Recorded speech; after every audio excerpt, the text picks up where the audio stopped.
Welcome, everybody.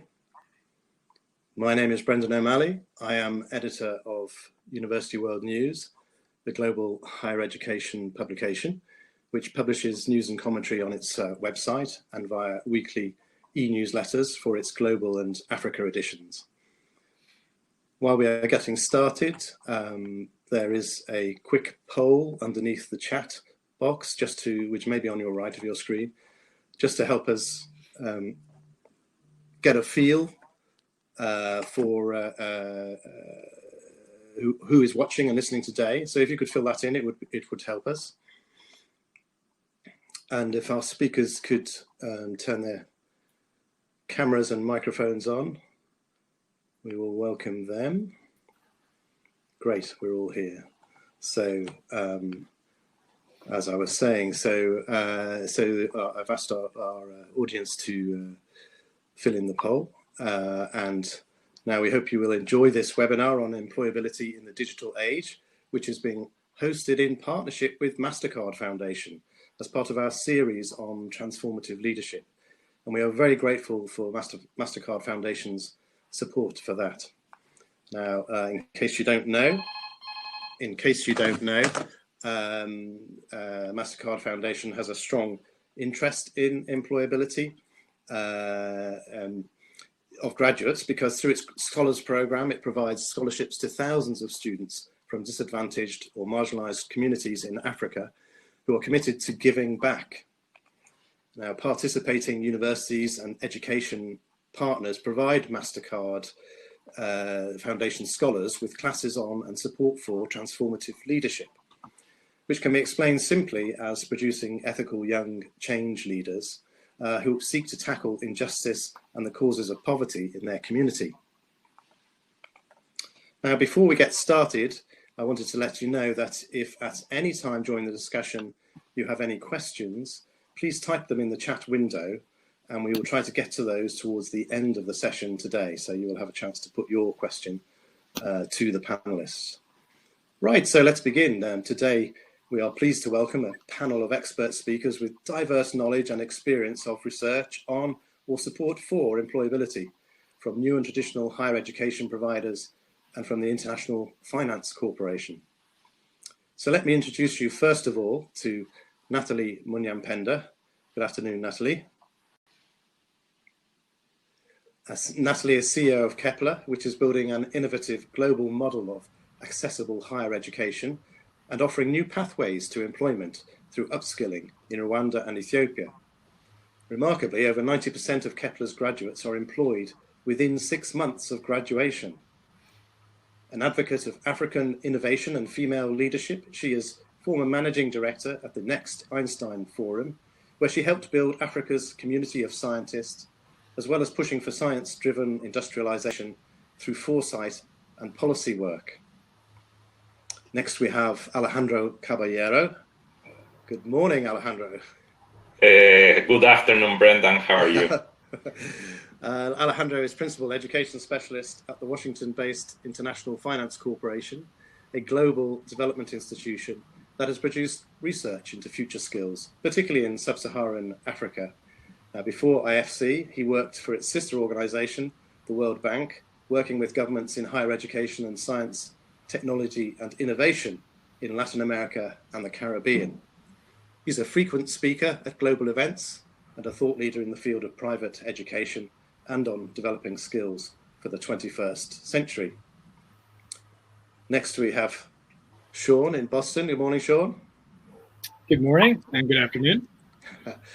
Sean is founder and executive director of Northeastern University's Center for the Future of Higher Education and Talent Strategy, and executive professor of educational policy.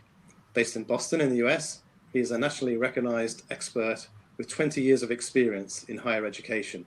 And prior to Northeastern, Sean worked for nearly 10 years at EduVentures, advising executives at hundreds of universities, education companies, and investors.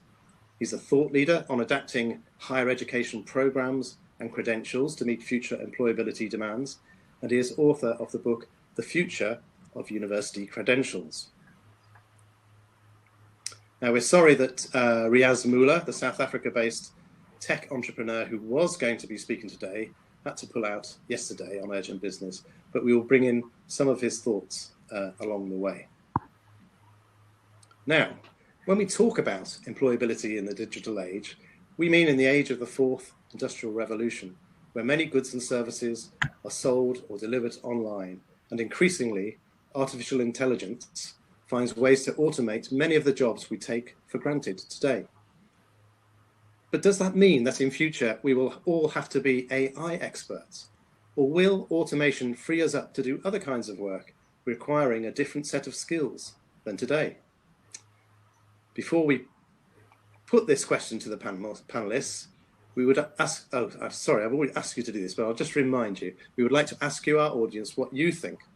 Our first poll question, sorry, this is a second poll, our first poll question, which you should see below during the debate, you should see below your chat window, is which skills do you think will be needed most by 2030?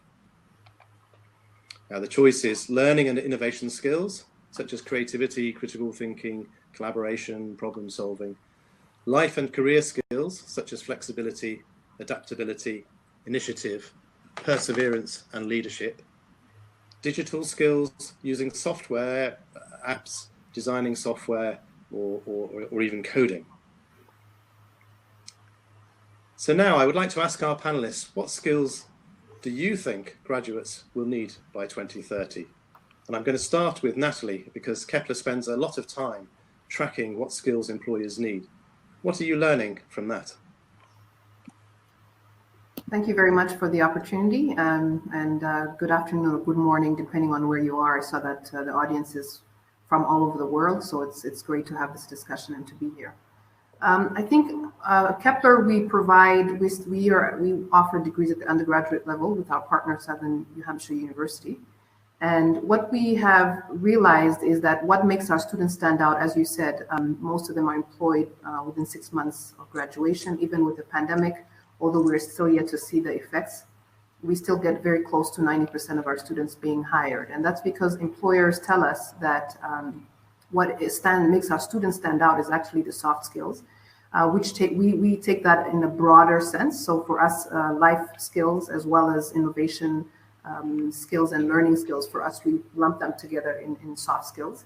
So adaptability, resilience, problem solving, ability to work on their own, ability to manage complex problems and adapt as they're going. These are the type of skills, as well as communication as a big factor. Being able to communicate written and in expression is what employers tell us that makes our students stand out. And to be clear, I think when we were asking, we regularly ask employers what they need and if we are able to meet their needs. And that's because primarily our university is focused on employing young people. And so the way that we measure success is not just the graduation rate, which most universities look for. We look at employability rates. And so once we're dipping below 90, we start to ask ourselves, are we teaching, is our curriculum up to date? Should we be responding in a different way? And why are our students not being hired? I mean, there are factors like a pandemic, which are very real, but in terms of what employers need, what 54%, at least on the African continent, say that what the biggest factor is, whether it's going from technical to, to soft skills or business skills, they're saying that the critical factor that's missing is soft skills. So for me, while I think that AI skills or becoming a digital native past 2030 will be very critical. I think that from a very young age, we should already, we'll talk about equity issues later, we should already be building those data and AI skills very young. I still believe that for employability, it will be critical to still have soft skills. So for me, I think soft skills are critical.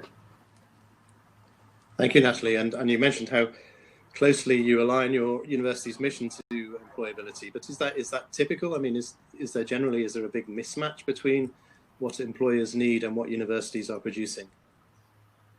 Well, I'll let Alejandro respond to that in terms of numbers, but I believe that a lot of that has to do with an existential struggle in higher education institutions to say, are we a haven of learning and knowledge, or are we just building robots, as the discussion goes, that will be employed. I think that has long been the debate, but we've seen with the pandemic that you really have to be thinking about both. And because today there's so many pathways towards knowledge, you can sit and learn so much on YouTube. And so I think universities, higher education institutions have to really think about, themselves as a pathway towards multiple things. It might be employability, it might be further knowledge through research, etc. But those existential questions, I think, should die down, and we should really focus on what is the value of a higher education institution. That's something that we've been asking ourselves over the last few years. Thank you. And Alejandro, perhaps you can tell us a bit about what the IFC has learned about through your research about what skills employers will want to see. I mean, are they tech skills or learning and innovation skills or life and career skills? No, thanks, Brendan, for the question. And first of all, I want to thank University World News and also Mastercard Foundation for this great initiative and webinar. I mean, IFC, as some of you might know, is the private sector arm of the World Bank. I mean, we work in the education sector, have been working in the education sector for the past 20 years or so. Our main focus is providing financial support to universities and technical vocational institutes. But we also we also have a set of advisory initiatives, currently two main initiatives, one around employability, and the second one, which we're launching as we speak, basically, is the digitalization initiative. And I'll get into this later on in the discussion. But we also carry out studies, and we generate knowledge about the role of skills in the economy. And we've carried out two very relevant studies recently about digital skills first of all in Ghana, in sub-Saharan Africa, but then we expanded the research to Rwanda, Mozambique, Cote d'Ivoire, Nigeria, and Kenya. So a lot of our knowledge, recent knowledge on this space comes from this study. But we started the study asking people and asking leaders of higher education institutions, but also employers, I mean, what are the critical skills to succeed in the future labor market? What are the critical skills for the future of work? No? And basically, I mean, I think it was, and I totally echo what Natalie has mentioned. I think, I mean, it's really about a well-rounded individual that will succeed in the future in job markets that are evolving, that are changing, where there's going to be a greater role for technology, for artificial intelligence, machine learning, and a number of other technological developments. I mean, we need analytical skills for sure. We need interpersonal skills. Everything that has to do with interpersonal relationships becomes very important in the new world of work. And in particular, as in the future, I mean, even if we go into an AI type of enabled world, I mean, we're going to need to interact more and more as human beings and also be able to interact with machines and so on. But obviously, character and behavioral skills are very important, and so are digital skills. And this is maybe the focus of our recent research is really around digital skills. I was happy to see that already, I mean, among the polled participants in today's webinar, 18% are saying that digital skills are critical for the future. And this is very consistent to what we were hearing from employers and from higher education leaders in the work that we did for sub-Saharan Africa. Obviously, critical thinking, communication, problem solving, leadership, collaboration, all of those came up as the most important skills looking into the future of work. But I mean, the interesting thing is that already two very important digital skills, computer literacy and application of technology, came up among the top 8 skills that people thought would be critical for succeeding in the future of work. And again, the study went into quite a bit of detail into assessing what percentage of jobs would require digital skills by 2030. About 50 to 55% of all jobs in Kenya were estimated to require digital skills by this time period, 30 to 45% in Rwanda, Nigeria, and Cote d'Ivoire. And in Mozambique, the number was slightly lower, about 20 to 25%. I mean, overall, the study suggested that there were over 57 million jobs requiring digital skills by 2030 in the 5 countries in sub-Saharan Africa where we looked into this. And that could result in about 114 million training opportunities in the period 2020 to 2030. I mean, our main objective with the study was also to attract interest of providers of university, of edtech companies that are providing skills, and attract their interest to the sector of digital skills. I mean, we estimated that all in all there was an $11 billion opportunity in digital skills training until 2030. And again, it got differentiated between business to business, business to government opportunities, and also new workforce training versus reskilling of existing workforce. And finally, I mean, we looked at it through a lens of intermediate and advanced skills, but most importantly, we also looked at the foundational skills that were needed. So again, even though our research has been focusing on digital skills, I mean, we acknowledge in our studies, I mean, the importance of a well-rounded individual, and I think that's going to be critical as we look into the future of work. Thank you, Alejandro. Didn't the study also mention to what degree employers will be looking for people with basic skills, and the proportion with intermediate skills, and then the proportion with sort of expert skills? Because if I remember correctly, wasn't it something like 25% or most graduates would actually need advanced, like intermediate skills rather than just basic? Is that right? Yeah, that's true. I mean, the study differentiated between foundational skills or basic skills. I mean, basic skills are those critical to succeed in today's societies. I mean, to be an effective citizen today, you need to have some basic knowledge of digital skills, no? And that's key. But we also looked at intermediate skills that are basically those that are needed to be an effective worker. I mean, to perform effective work in today's labor market. And I think that was a very important part of the estimates that came up for the different countries. And obviously each country had sort of a different set of estimates for intermediate skills. And then the slice of advanced digital skills for sub-Saharan Africa is still small but growing very quickly. I mean, it's the type of skills that you would need to effectively succeed in the ICT professions. No? So it was really the combination of the 3 types of skills that we looked into, and trying to estimate, I mean, what would be the growth rates and the adoption rates of these skills over the period that went all the way to 2030. So just to help our audience understand, so when you talk about intermediate skills, could you give an example? For instance, if you're going into marketing, what type of skills would you need? Well, increasingly, I mean, being able to interact with digital marketing tools, I mean, MailChimp as a basic tool to maybe, reach out to prospective students if we're talking about a university. Again, we're not talking about somebody who's an IT expert. It's somebody performing a function, let's say for a university, in the admissions or recruitment department, and what are the digital tools that you're going to need to be successful in that particular type of job. Again, we're seeing for an admissions officers, MailChimp and some of other communication tools to reach out to prospective students is very effective. But in the context of sub-Saharan Africa, I mean, we're doing work right now with Maharishi Institute in South Africa. I mean, they use a lot of WhatsApp, I mean, to reach out to prospective students. So even basic applications that are used as foundational tools could be used for work purposes if used effectively and leveraged to the maximum extent. Thank you, Alejandro.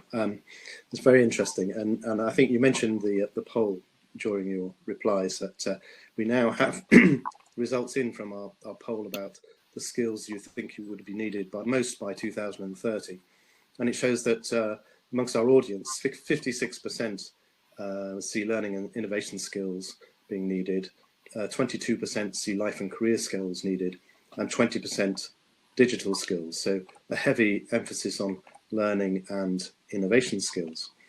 So Sean, perhaps you could respond to that, and I believe you have some interesting things to say about whether universities are really up to speed on knowing what soft skills to plan for in the future? Yes, yeah, interesting results and a very important dialogue. It's a pleasure to be here, be part of the conversation. Doesn't surprise me that learning to learn and creativity is so important. I think even if you look at K-12 schools, that tends to be a big part of their mission, right? Is describing the world we're now in as everyone needs to be a lifelong learner. And that doesn't mean that everyone necessarily needs a graduate degree, but that you will have more episodic experiences with education or more continuous experiences of education, not just within a college or university or a vocational institution, but through your working career. And if I think about the topic here that we have on the slide, the main narrative that's out there tends to be that AI and automation and those types of technological developments will replace people and will replace jobs. But in fact, I think a lot of the economic research shows that these technological innovations are very complementary. And one of the classic studies of that is when ATMs came into existence. And in the decades since, we actually saw an expansion and substantial growth in the number of bank tellers and bank branches, even though everyone was predicting that those roles would go away because you become more of a knowledge and a service economy.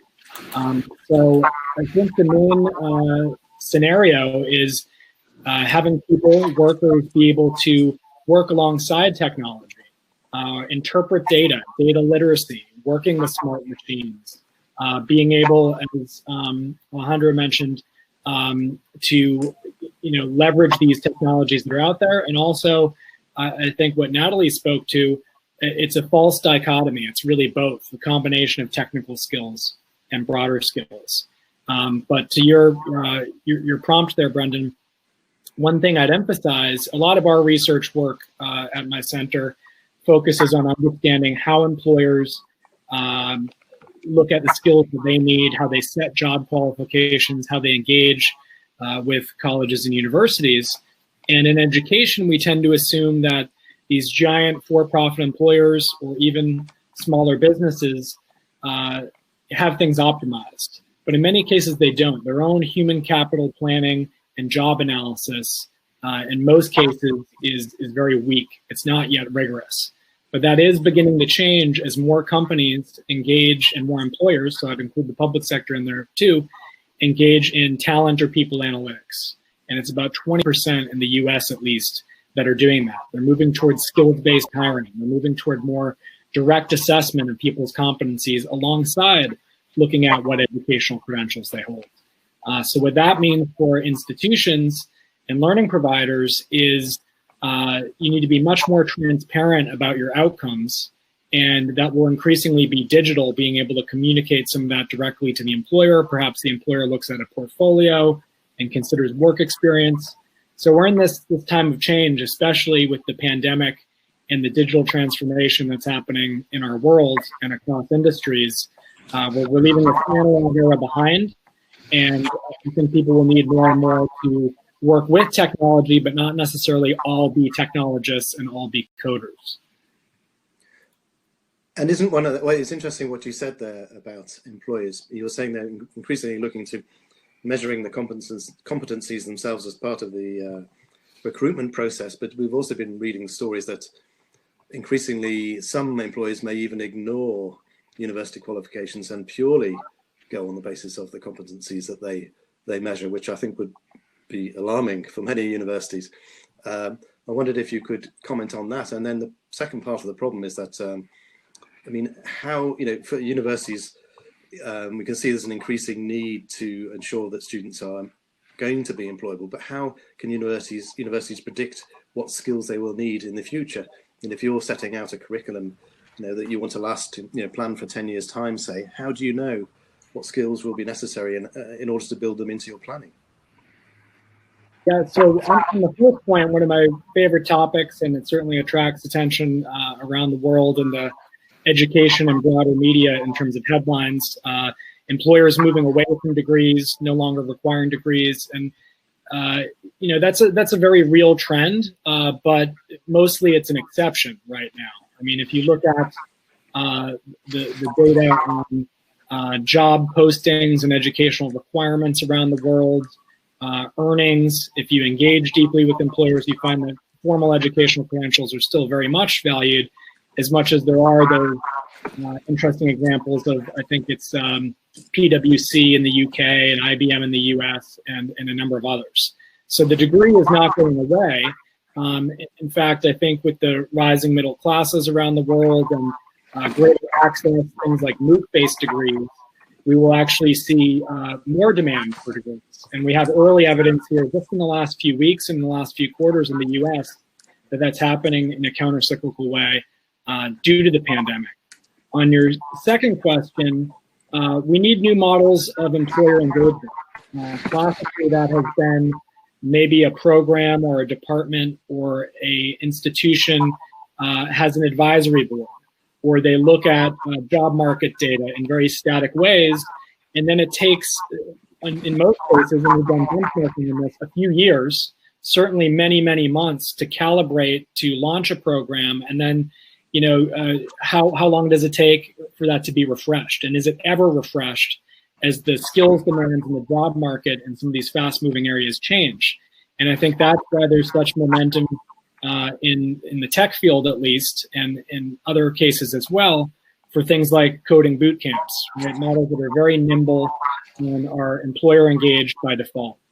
So to close there, and I'll probably talk about this a fair amount in this discussion, the blending of education and experience, we believe, is very powerful and very important. So if you look at a lot of the successful new models in terms of employability or employment, they're engaging directly with employers and in the real world of work. And that experiential or work-based learning spectrum is really a spectrum. It includes apprenticeships, it includes simulation, cooperative education, and internships, and increasingly even real-world projects. So that if I'm studying for a degree and I'm employed in my current job, I can apply what I'm learning with a real-world project or real data from another employer. So we believe that future is very experiential, and we'll see more blending of learning and working, especially in a time where quite obviously there's this blending of work and home and school and doing things online. Thank you, Sean. Very interesting.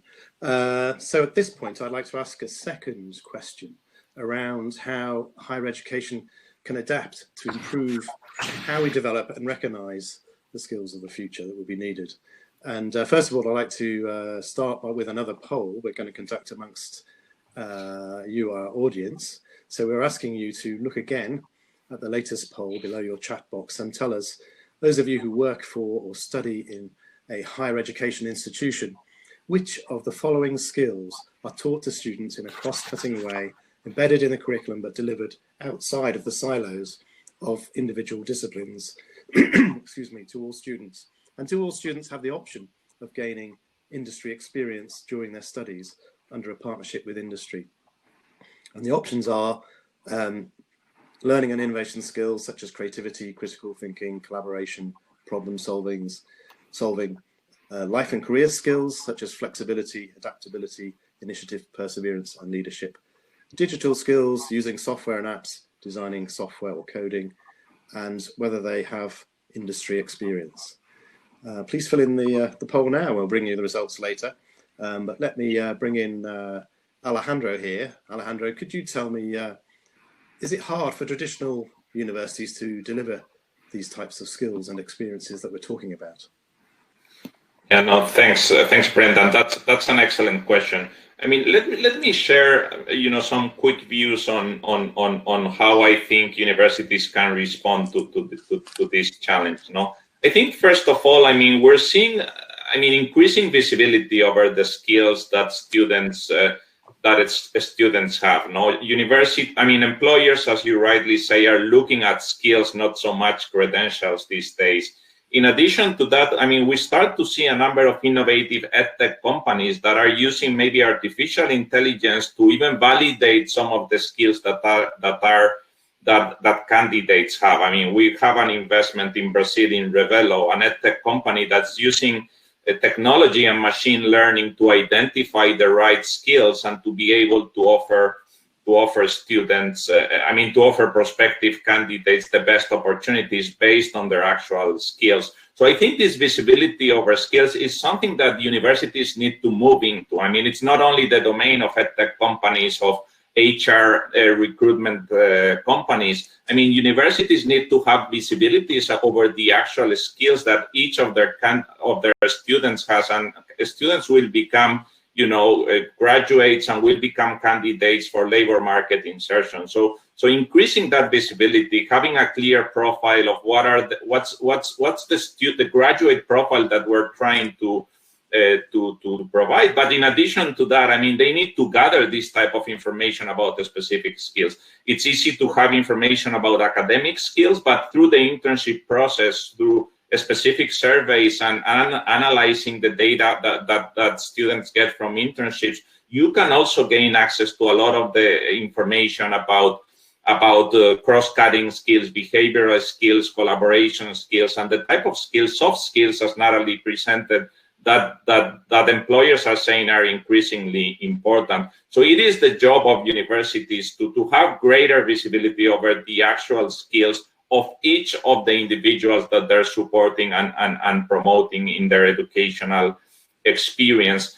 I think, obviously, I mean, there's a role in universities also for reorganizing the university to address the needs of skills that are cross-cutting across multiple academic units in universities. At least in my experience in emerging markets, many universities are very much organized along academic lines, faculties or schools that really look at their discipline in a siloed way. This is starting to change, obviously, but we need more cross-cutting departments that are able to maybe teach a course across multiple academic units, maybe focusing on soft skills, focusing on employability related skills, and digital skills is becoming a critical area. I mean, every university student probably would need programming skills these days. So reorganizing the university so that there's a bigger role for these central departments and making sure that they can provide services in a cross-cutting way to the different academic units becomes quite important. And we're sort of having this type of dialogue through our employability initiative when we deploy advisory services with universities in emerging markets. Again, there could be other ways of thinking and looking into this, but I think one final thought is, I mean, can careers offices be, either done in partnership with private sector providers? I mean, we're seeing a little bit the convergence of the HR world, the world of recruitment, and the world of skills. We see companies like Adecco acquiring boot camps like General Assembly. I mean, it's interesting developments that are happening in the market.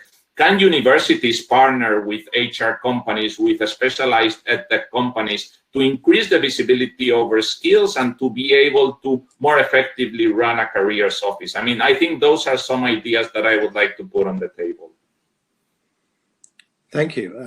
Very interesting. And you have mentioned before the example of Monterey Tech. Are they a very good example of this? Yeah, I mean, I think Tech is an excellent example. I mean, a very prestigious private institution in Mexico. I mean, probably one of the leading private universities in Latin America.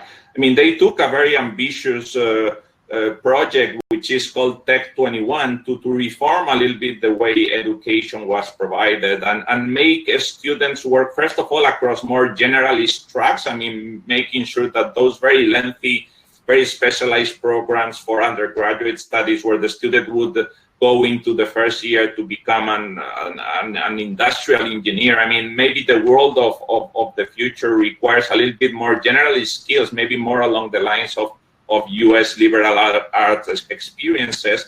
And they were also helping students work in real challenges with corporate partners. I think that's become also a key trend that Tech Monterey is taken forward. And obviously the COVID pandemic has brought about some changes to these approaches, and the university is rethinking a little bit how Tech 21 should happen in this new context. But I think those are great examples of how you can look into more generalist tracks and more generalist skills, in particular in the early years of the undergraduate experience, And second, you can start working with the private sector to address the skills mismatch and to really help solve real life and problems in collaboration with the private sector. And I think that's a direction that many emerging markets, higher education institutions will be taking in the coming years.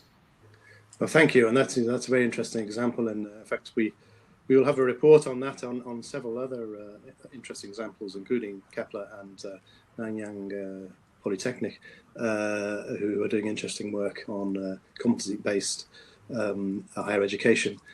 In our edition, this coming out on Sunday, so you can read more in depth there.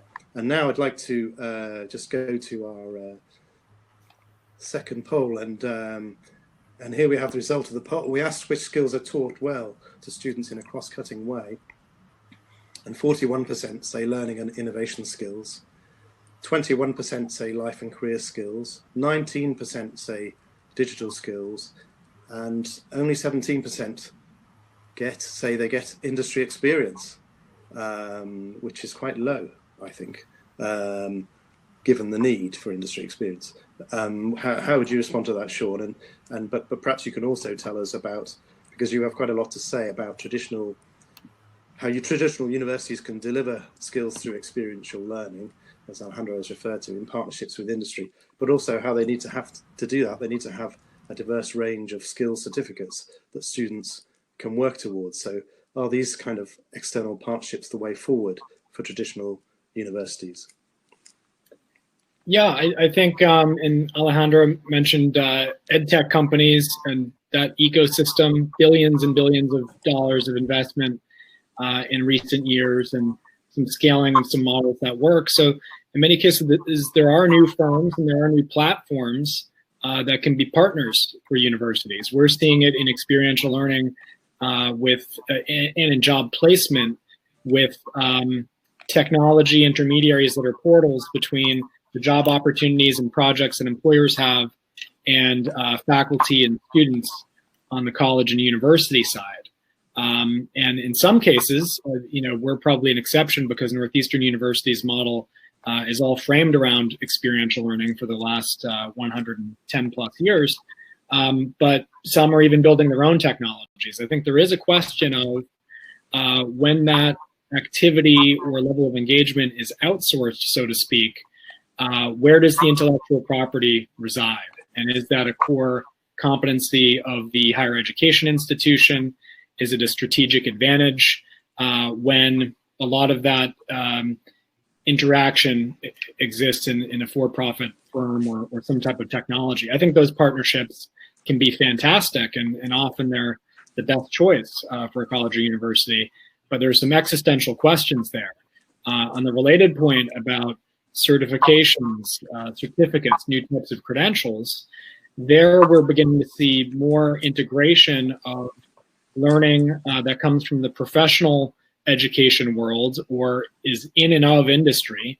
For example, what IBM has done with its digital badges, Google with its IT certificate that it offers via Coursera, and those industry-based certificates or credential programs are being woven into post-secondary institutions' curriculum. So community colleges in the US are counting if people have earned that. They're rolling it in, and we've done it at Northeastern in our undergraduate and graduate programs in some selected cases.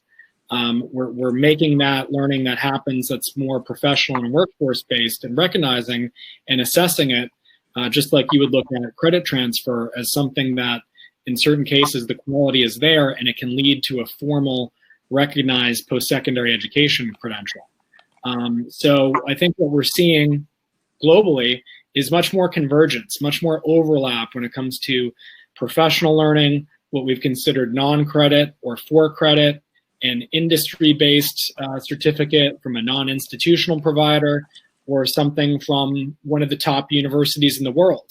They're all now beginning to compete and overlap, especially when it comes to these in-demand technology-related competencies. We all have the choice at the end of this webinar if we want to pick up Python or computer science or some basic data analytics, of turning to YouTube, Coursera, edX, LinkedIn Learning, University College London, Stanford or MIT, and on and on and on.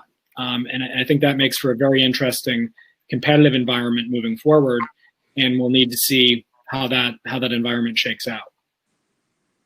Thank you, Sean. Yes, so I think let's bring in Natalie here, because you've talked about Sean, about the growing choices available and the new models emerging. And one very interesting model is that of Kepler, which Natalie heads up, and then is an example of provision that could be used across the world, and they combine providing recognized US degrees with a competency-based approach, and this extraordinary record of having 90% of graduates being employed within 6 months. So perhaps, Natalie, you could tell us some more detail about what you are doing that is different from a traditional university, what we can all learn from. Sure. So I've been reading some of the comments and the questions, which are quite interesting. And I think I hope I'll be able to answer some of the questions that were asked through my intervention now. I think one of the challenges that someone mentioned, that if you look at the poll, most universities are doing neither of these things quite well. And I think I would agree that most universities struggle to be able to do all four well. I think that's a challenge that we will continue to do. And I think that, I've been reflecting on, if you're in an environment, as Sean mentioned, with Coursera and MIT offering even down to technical skills, what value addition do you have? And I know people in the chat were discussing that university provides more than employability, but I think that today, when our students graduate, they want to get jobs or continue on. But particularly for Kepler, our students come to us to get jobs post Kepler. And so the question becomes, what are you doing to make sure that they understand the soft skills? So not just developing the soft skills, but understanding the soft skills and how this relates to what employers are looking for. I think the big thing for me is agility. So it's ironic, a lot of institutions will have research departments that look at employment outcomes, will look at the environment, might even do some research and get data even through the work that they're doing in experiential learning or cooperative education, but that is actually not fed to career services. Or as some people mentioned, a lot of career service departments are really underfunded. And therefore, you are unable to quickly gather what is missing, and that is then built back into curriculum design. So that relationship is often quite weak within the university itself. And so we have been working with some research providers on understanding what makes our students stand out from a research perspective over time, so longitudinal data as well. And figuring out how do we make our systems more agile to be able to build in the feedback that we get back into our system. On the African continent, I would say the idea of apprenticeships, and this obviously differs by differences in different countries, but apprenticeships and internships have quite a lot of challenges. So for example, we've been trying to design a very innovative internship program, a national internship program, but there's actually no policy structure to be able to do this in various countries. So universities, I know we get a lot of criticism, and it's good to get feedback, but some of these structures go beyond our walls. And I would say that universities are not at least from a regulatory perspective with the organizations that look and accredit us, they're not looking so much for careers. It might be, it might change now, especially with the pandemic. What we're seeing is that they're saying, hey, you have a blended degree, we'll push that through as soon as possible, as quickly as possible. So the digital side is coming up, but we are not, measures of success by accreditation bodies have nothing to do with how many students are being employed. And so I think that as universities, there's no incentivization of departments to work together, and that's why careers departments are so weak. I think going forward, we definitely have to improve research within the career department, but also funding this so that we can actually have long-term outcomes there. I also think that MOOCs, for me, it's still out on whether MOOCs will replace universities, because I think that as I said earlier, if soft skills are what employers are saying are missing, I'm not sure there's a way to assess whether these MOOCs are providing that. And I think that that's where universities will continue to stand out, and even non-traditional universities like ourselves. And that's where we have decided to focus. And for soft skills, I think many people mentioned it. It's very difficult to measure this, but there are ways to measure this, as he said, with tech companies.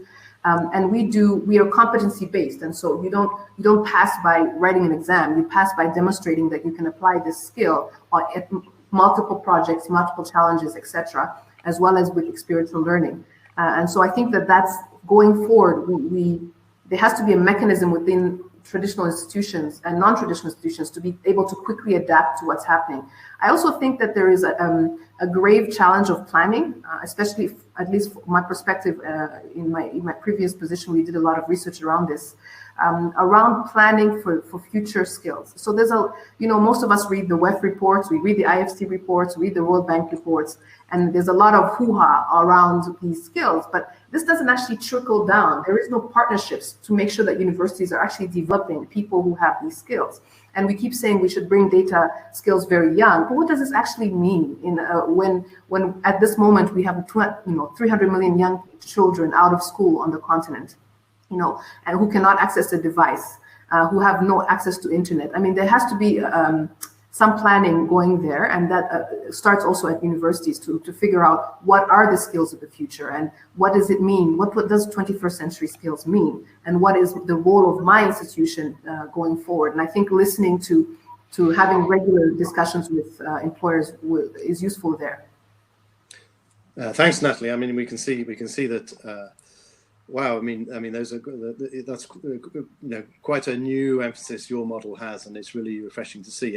But we're often reminded how ahead you are in that thinking compared to many institutions. And for instance, when we were talking to Riaz Muller when he was preparing for this webinar, when he was able to come, he was telling us how although he's a tech entrepreneur and he had done a degree in artificial intelligence and he had done research on machine learning, when it came to the soft skills, he felt he'd learned a lot of his communication skills and team skills through playing not through university, but through playing online video games, and that sort of told us an awful lot about perhaps the cultural change that might be needed in universities in order to also focus on the type of soft skills that are needed. And another thing he would have told us if he was here today was how he gained valuable experience from project-oriented learning in business school, and that's the key to useful experiential learning is not the tick box, the sort of thing of just having it, but the key is how you structure it for it to be effective. And that's something he said that traditional universities are not so good at. So Sean, perhaps you could tell us a bit how we could address that. Sure, and I just want to agree with a few points, not basically all the points that Natalie made. Excellent as always. The need for quality assurance and accreditation to adapt. The jury's still being out on MOOCs. I think what's interesting there is the ways that the MOOC type of technology is, what we haven't talked about is AI and machine learning in education itself. And it's very early there, but potentially bringing down costs, replacing faculty labor, which depending on your perspective, it can be either very bad or very good. If you're a cost-oriented administrator, and the idea that things like that are actually not this disruptive innovation that's going to blow up higher ed, but they help the existing institutions sustain what they're doing.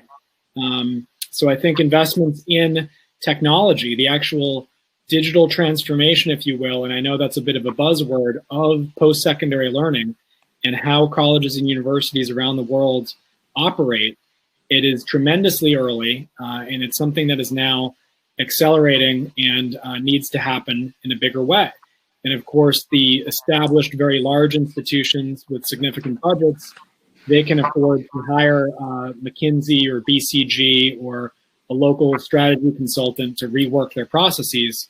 But then you have the thousands, the hundreds of thousands of other institutions and systems, right, that in most countries are operated by government, and a need to really think about what does the business model look like over the next 3, 4, 5 years or 10 years and beyond. If we look back, and we're in a transitionary moment right now, certainly I think we're all hoping that the situation in the world here in 2020 and even 2021 doesn't last much longer. But higher education has been relatively stable for decades, for centuries, in terms of the fundamental model, in terms of charging for tuition or how government subsidy worked. And unfortunately, in many nations, higher education is being seen, and the US might be one of the better cases of this, better examples of it, as a private good rather than a public good. So there's been underinvestment in our education systems and in the capacity of education institutions to operate digitally. And so those are the things that we often think about when it comes to the future and how do our institutions adapt. Yes, ed tech firms can be a partner or a resource, but fundamentally, if we pan back and we strategize about what program offerings and mission and the technology and the operations environment of the next few years, I think it's really different in the same way that retail and that finance and all these other areas of our economy and of our world are having to face that transition. Thank you, Sean. Now, in the last part of our discussion today, I would like us to look at the question of how we can develop equitable access to employability skills, learning for the digital age. Excuse me.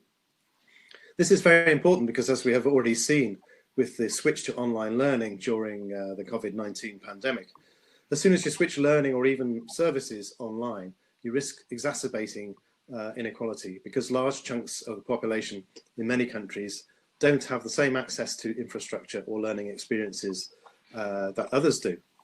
And let's start with Alejandro. Can you tell us, Alejandro, how can students from disadvantaged areas without the family connections and networks that better off families might have equal opportunities in terms of employability, especially as businesses increasingly want to know what skills you have and career centres perhaps have a very important role to play in helping leveling out this problem. But let's hear your take on it.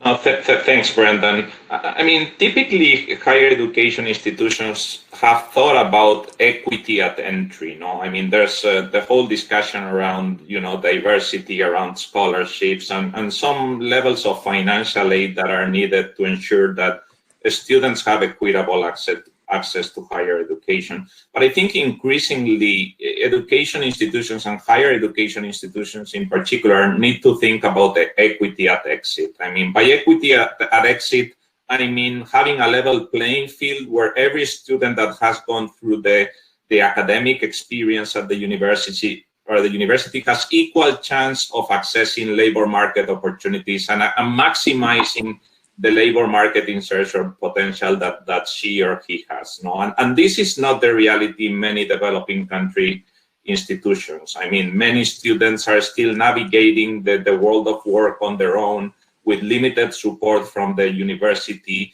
And in some cases, careers offices are significantly understaffed. And that translates into students from wealthier families, more affluent students, being able to leverage their networks of connections, personal connections, family connections, to navigate more effectively than other less affluent students in the world of employability. And I think that's one of the big focuses of the employability initiative that I see has put in place. We want to make employability, something at the center of the mission and strategy of an institution. We need to have adequate budgets and resources for the institutions to effectively build up career services, for universities to tap into alumni networks so that every student has an equal opportunity of accessing labor market opportunities. The more institutionalized these services, these support structures are within institutions, in particular in emerging markets. I mean, we're talking from Latin America to Sub-Saharan Africa to East and South Asia, to Northern Africa, Middle East. I mean, I think in many institutions in this region, I mean, by staffing career services adequately, by digitalizing as well some of the current services, we increasingly have digital tools to help support this function for universities. We're ensuring a level playing field and equity at exit as well. And to us, that's the main objective of our digitalization initiative as well, is to help support careers office digitalize. Eventually, I mean, if we do this, universities will also have access to the data and information about what's happening in terms of outcomes and other employability indicators. We'll develop management information systems and dashboards for employability, and we'll be able to effectively use this information also at entry, but being able to tell prospective applicants, I mean, what exactly can they expect in terms of return on investment for the very big undertaking that is going through university and applying and getting admitted into university. So I would, I think this is a critical area going forward, as I explained, and ensuring equity at exit is part of the mission of higher education institutions. Thank you, Alejandro. So I want to bring in Natalie here, because Kepler is an online provider, but it's committed to reaching the disadvantaged and marginalised communities, especially refugees. So how do you crack the problem of unequal access to the internet and computers and teachers for these people? Right. So I think I just want to emphasize Alejandro's point about equal access to the labor market. And so we have 25% of our students are refugees. We have a campus in a refugee camp. And we provide, already at entry, we provide a specialized program that allows them to be at the level where they can first apply to come into Kepler. And because we have a foundation program that provides leveling in English and communications and access to technology, most of them have never touched a computer. And because we provide a self-paced competency degree, you better know how to use a computer, because that's critical. And so because we give that already up front, they are basically at the level. We look at the times for graduation. Those who are at our Kigali campus usually take about 3 years, and at the camp usually about 3.5. And that's just because they need extra, the level at which they start is much lower. But we've basically been able to demonstrate that if you provide that additional assistance for them to be able to apply and get in, specifically women who are refugees, and we follow the model and provide them access to career services. And so we don't actually, so employability skills, we do wraparound skills from the time they walk into Kepler, and it's for everyone. So we don't, I feel like that should be something, as he mentioned, that's standardized. Everyone has access to all, there are mandatory courses that you take, whether you're in healthcare or business, that make sure that you are employable when you graduate from Kepler. There's the right to work, like in Rwanda and in the region here. We've demonstrated that students, we just got 3 refugee students, graduates hired for a position here in Kigali. So I think that the way to do it is to actually address it up front.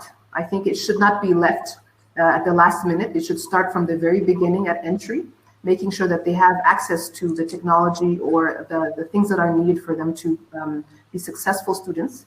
And then the second thing for me is that at exit, when we say we make sure that we're running after every single job to make sure students have jobs, we run after every single job. And for all besides the refugees, we target rural students, and we have 50% gender parity.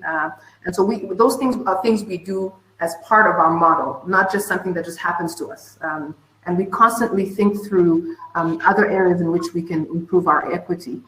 So that I think is the first point. I think, just briefly, I think the challenge, we are even though we are giving them employability skills, we are developing great citizens, right? And great citizens, not just for today or 2030, where reports are coming from, but we want students to develop the type of skills and the type of reflection, the type of values, and we call that even through our teaching mantra and our cultural values at Kepler. We want them to be able to adapt through uncertainty, pandemics, climate change.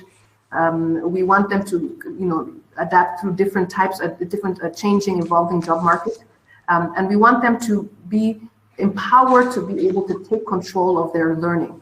I think that that's what you get from Kepler students, that they understand that they are responsible beyond our walls to be able to develop skills that would allow them to do that. And I think that we make it really clear on equity. And for just briefly wider issues, I think the issues of digital AI versus non-AI, I think we really do have to, as at least on the African continent, we do have to talk about basic and digital infrastructure.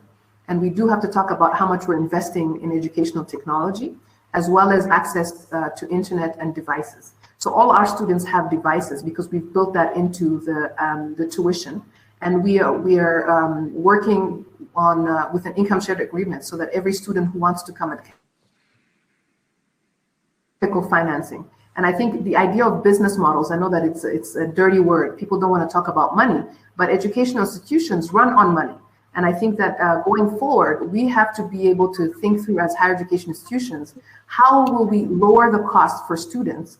Because then you're competing with a free certificate or a very little compared to us. How do we take down the cost and maintain our quality and ability to serve students and have value for students? I think, I know that business model is a dirty word, but it's critical. I mean, we were closed for 8 months at Kepler because of the pandemic. And so what's happening when you're not bringing in revenue? And when your students, for us, we're lucky because we continued online. But what happens when you are in person or blended? So there's a lot of questions. And I think the business aspect of how we pay for or how we run our institutions and add in all these quality things is critical. Thank you, Natalie. Yeah, I mean, you touched on a real challenge there. That is how you scale up. I mean, it's one thing having one institution focusing on this, or even within an institution, it's hard enough to make sure that you're doing it for all students. And Sean, you talked earlier about edtech partnerships, and that in the long term, it's something that universities need to be able to do themselves, but surely in the short term, do our educational edtech partnerships, are they the answer, the short-term answer to finding a way to scale up? I think they're part of the answer. On this question of equity, I think access is key. And I saw a comment in the chat about when employers, if we look at the hiring decisions, employers hiring for brand and selectivity and the filtering value of education, and that's very true. That's a lot of the research that we do and a lot of the focus of the book that I did. Employers, when they make a hiring decision, fundamentally, they're weighing education and experience. They want to know, can someone perform this job? Also, are they trainable, right? Can they master something? Are they adaptable, right? So there's all these kind of complicated values of education that are kind of wrapped around human capital theory and the educational process. Going back to experiential learning and work and learning integration again, I think that's part of the key here is it opens up other pathways, making all learning count, whether it happened at a non-accredited provider or informally, and finding a way for our institutions to become assessors of that learning and to use prior learning assessment. Natalie referenced the competency-based education approaches that they're doing. Those things aren't a panacea, but they're very solid practices that are increasingly being looked at and adopted. And whether it's a non-credit credential or some type of employer certification, those things can build into degrees that employers and society value. And of course, in this focus on employability, we're not talking as much about the broader kind of civic value and community impact of an education. I think most families and students around the world will, if they can afford it and access it and complete it, they will want that diploma from a respected institution as a signal of something that they've accomplished. And I think there will be a lot of demand for that. But earlier in the pipeline, and also not thinking about it as a pipeline, thinking about it as something that's much more fluid, where maybe people stop in and out of educational experiences and they have opportunities to get into our system. You know, the systems that we have been very exclusionary, rather than if they miss one moment in their life progression or their career progression, they're then left behind.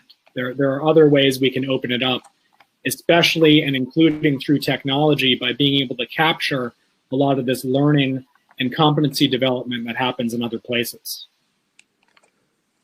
Thank you, Sean. Yes, I think this is a good time to bring in our final poll, which touches on that question on how education can become a lifelong process. And there's increasing talk about education being lifelong learning, and with workers having to reskill or upskill at different points in their career when they're at risk of losing their jobs because of new technology and automation and robots or artificial intelligence, and the need to gain new skills because of that. But in this situation, who should bear the primary responsibility for funding that upskilling? So we are asking that question to our audience. In this situation, who should bear the primary responsibility for funding that upskilling? If you look to your poll section again now, and the choices: should it be workers themselves? Should it be employers? Should it be government, colleges and universities, or unions or professional associations? And while you're answering that question, we'll go to some of the questions from the readers, because I think that's the audience, sorry, because there was a few in there about this problem. And one of the questions was, how do you ensure that, one of them specifically applies to academic staff, actually, because we talk about bringing employability skills to the students, but how do staff keep up with the skills that they need for the future in order to be for their teaching to work, for them both to be able to use the skills to teach, but also to be knowledgeable of the skills that are being used outside. And perhaps Natalie, you could answer that one.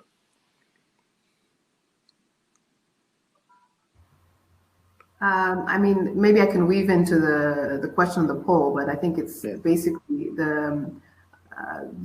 we have been accused. I'm an employer as well, and I think that it's very critical that there is a plan, a very clear learning plan on how we make sure that we upskill and reskill and provide those opportunities to staff. But I think the way that we view it and the way we speak to our students is the fact that people have to be empowered to take control of their lifelong learning. I think very quickly there was also the question around, what happens when we're also trying to make sure we're developing entrepreneurs. And so I know that especially on the African continent, there's a lot of discussion about creating entrepreneurs, 30,000. And I actually think that very few people should be encouraged to be entrepreneurs. I think that we should provide the environment where entrepreneurs will spring forth. But I think that today we need to create very diverse industries so that there are young people employed. We on the continent, on the African continent, we have millions and millions of young people who are unemployed, and so there has to be, we have to be discussing employability as well as creating these entrepreneurs that create industries. So not just employing one person, but let's talk about how we create the type of industries that employ 30,000 people. And then employers, the question around how do we make sure employers themselves understand these skills, the skills that they're looking for. A bank that when I used to work for the African Institute for Mathematical Sciences came to us and they were like, we want to hire data scientists. And we said, okay, so, we gave them our strongest data scientists, and they came back to us and they said, we don't know what to do with these people. So often employers they have names based on what they've identified might be the skills of the future, but oftentimes in educational institutions, we also have to take some time to help them understand that the skills that students have are valuable both now and the future, and help them kind of understand all these things of the future. What is a data scientist? I always like to say, whenever somebody says data science is the future, I always say, okay, what is a data scientist? And oftentimes you'll realize a lot of people do not understand that there is a role of us also educating employers around the skills of the future. Thank you, Natalie. And maybe we can now just look at the answers to that poll. And what we found was that the question was, who should bear the primary responsibility for funding upskilling? And 15% thought workers themselves, 38% thought employers, 36% thought government, only 7% thought colleges and universities, and only 2% thought unions or professional associations. So clearly most people think it should be up to employers and governments. That's interesting. Alejandro, would you like to comment on that? Sure. No, thanks. And I think, this is very, very aligned with some of the findings of the work that we did around digital skills. We quantified the investment opportunity in digital skills in the 5 countries in sub-Saharan Africa close. Obviously this is cumulative over a period of 10 years, but to be around $11 billion US. And out of this, about 8.6 billion would be related to business to business, business to government, and public-private collaboration. So I wouldn't see employers and governments as silos. I think, there's a space for public-private collaboration in the provision of upskilling, reskilling of the labor force. I think it's an area where some level of government interaction might be needed, but it might not be the only solution. Maybe governments need to collaborate with the private sector to be able to do this effectively. But this is very aligned, I think, with some of the recommendations that we made, that increasingly, we need to look at this space of public-private collaboration when it comes to upskilling and reskilling. Thanks, Alejandro. And I'm just skipping through some of the questions that people are asking. And there's another interesting one. One issue we haven't talked about really is the impact of COVID-19, but we've been talking about experiential learning and work integrated learning. But how can you actually do that during the pandemic? And this is a pandemic that could be affecting us for another year or more. Perhaps, Sean, do you have any insight into what is the impact on experiential learning of the pandemic?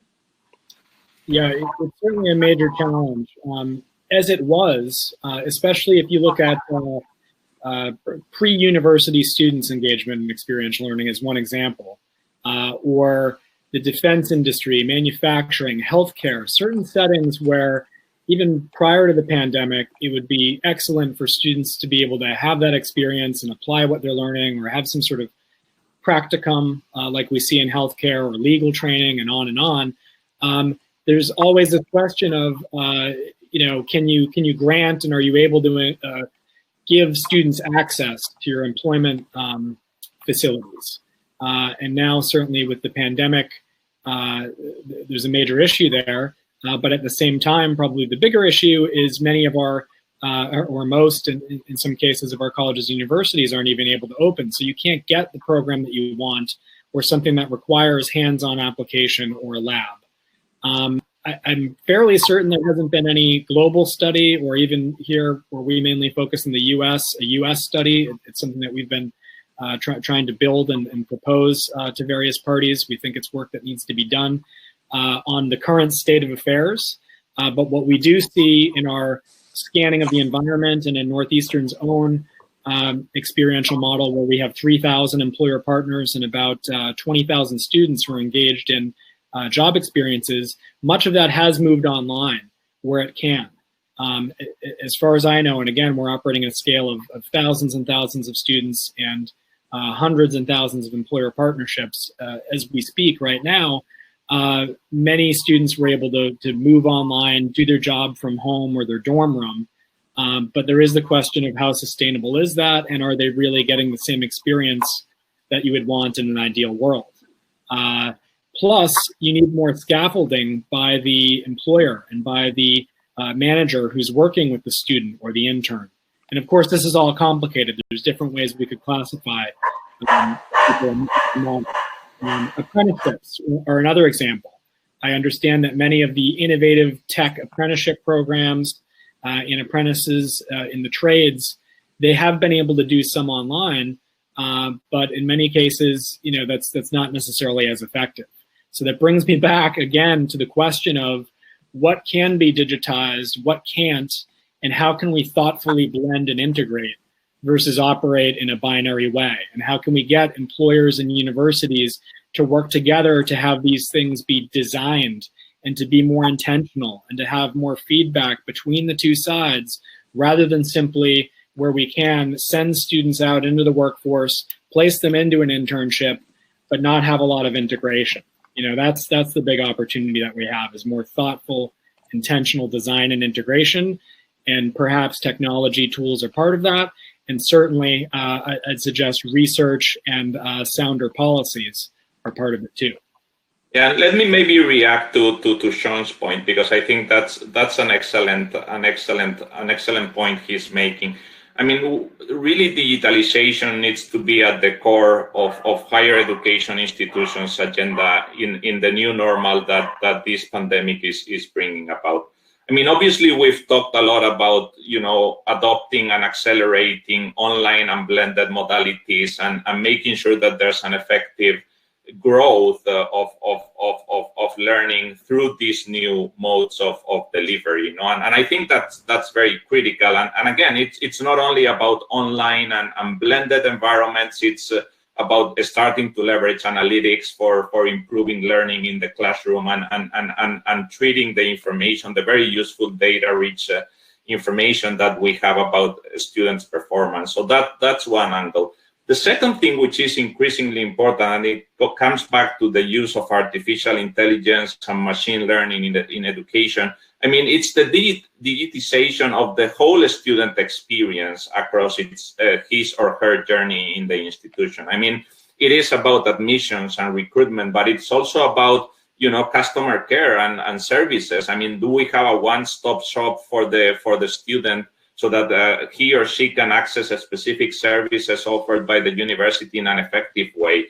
Do we have a chat box leveraging artificial intelligence to be able to respond effectively to prospective applicants and questions that come up by parents and by students that are researching potentially enrolling into the university? I mean, can we digitize career services? I think the whole student journey, I mean, from admissions to careers counseling, I mean, can be digitized. And I think there's a big agenda here that we're sort of trying to support with the help of Deloitte Consulting through our digitalization initiative. And then, I mean, the third area, which is critical in the current environment, is efficiency. I mean, it's about automating processes. It's about reducing manual interfaces. That traditional exchange of Excel spreadsheets that still happens in many universities across emerging markets. I mean, can we automate back office operations? I mean, indirect functions such as HR, marketing, IT, finance. I mean, the whole efficiency agenda in a context where university budgets are very constrained becomes also very important in the new normal that the COVID pandemic is bringing about. And I think it's the combination of the three areas around digitalization that make universities force universities to put this really at the center of university strategies these days. No? Thank you, Alejandro. I think this has been a very interesting conversation, but we're now going to have to draw to a close because time is running out. But we've had a rich and varied contribution from our panel. I thank you all very much. We've also had quite a rich contribution from our audience through the chat. We can see many interesting viewpoints there, and we've had a thorough discussion about the types of skills that will be needed and the importance of soft skills as well as digital skills, and beyond digital skills, understanding that employers really want graduates to have soft skills and will be already starting to measure them themselves when recruiting, and universities really need to make, if they're not already doing so, make employability a key part of their mission. And not only that, but not just about some success in employability, but having success for everyone in employability, having equity not just on entry, but equity on exit, equity in achievement. And so I think we're going to close the conversation here and thank our panelists, Natalie, Alejandro and Sean, and tell our audience that if you would like to read our articles on employability in the digital age, you can find them on our Transformative Leadership section on our website, in our Transformative Leadership Hub. And if you like what you have heard today, please sign up to our email newsletters to hear about future sessions. You can do that via the form at the end of any article on our website. And last of all, I just want to say that in terms of numbers, we had 1,350 people register to participate, and we had over 400 people participating in the actual webinar itself, and all of you will get, and all of those who registered will get a video of the whole conversation. And amongst those who were here, 9% were students, 53% were academics, 26% were from business, and 10% from other sources. That's it for now. Last of all, we'd like you to, if you'd like to rewatch or listen to today's session, there will be an email, as I mentioned, coming out in the next 24 hours. And if our panelists agree, we'll include their contact details in that email so that people who ask questions may want to continue the conversation with you if you're okay with that. That's a request that's been made in the chat. Okay, so thank you, everybody. The webinar is now over. And from me at University World News, thank you and goodbye. Thank you so much. Thanks. Thank you.